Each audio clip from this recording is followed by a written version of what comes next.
မင်္ဂလာပါအခုတစ်ခါမှာမျှဝေပေးနေတာကတော့ keypad မှာ pin နံပါတ်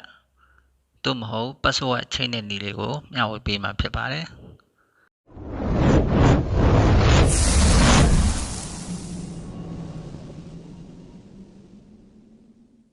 ဒီနည်းပညာလေးကိုစတင်ဖို့အတွက် keypad ကိုနှိပ်ပြီးတော့ဖွင့်လိုက်ပါ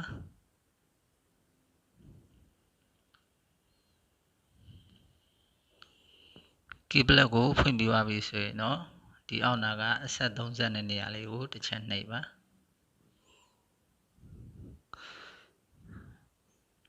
ပြီးရင်တော့ဒီအပေါ်နာက setting ကိုတစ်ချက်နှိပ်ပါ setting ကိုနှိပ်ပြီးရင်ဒီနေရာမှာလက်ပွေထည့်ထားတယ်ဆိုရင်လက်ပွေပေါ်လိုက်မယ် password နဲ့လက်ပွေမထည့်ထားဘူးပေါ့နော် password နဲ့ထည့်ထားတယ်ဆိုရင် password ကိုနှိပ်ပြီးတော့ဖွင့်ပေးလိုက်ပါကျွန်တော်ကလက်ပွေထည့်ထားတဲ့အတွက်လက်ပွေနဲ့ပဲဖွင့်ပေးလိုက်မယ်ပြီးရင်တော့ဒီအောက်နာက security ဆိုတဲ့နေရာလေးကိုတစ်ချက်နှိပ်ပါပြီးရင်တော့ဒီအပေါ်နာက chain pin ဆိုတဲ့နေရာကိုတစ်ချက်နှိပ်ပါပြီးရင်ဒီနေရာမှာ keypad ကိုဖွင့်ထားတဲ့ password ကိုရိုက်ထည့်ပေးလိုက်ပါပြီးရင်တော့ဒီနေရာမှာမိတ်ဆွေတို့ကိုချိန်မဲ့ password ကဏ္ဍ6လုံးကိုရိုက်ထည့်လိုက်ပါစောစောတော့ကကြောထည့်တာတော့ keypad ဖွင့်ထားတဲ့ password အဟောင်းပေါ့နော်အဲ့ဒါကို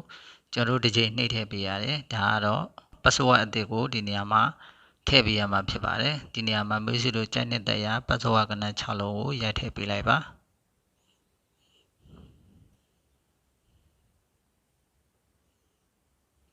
ပြီးရင်တော့အရှိမထည့်ခဲ့တဲ့ password ကဏ္ဍ6လုံးပဲပြန်ပြီးတော့ရိုက်ထည့်လိုက်ပါ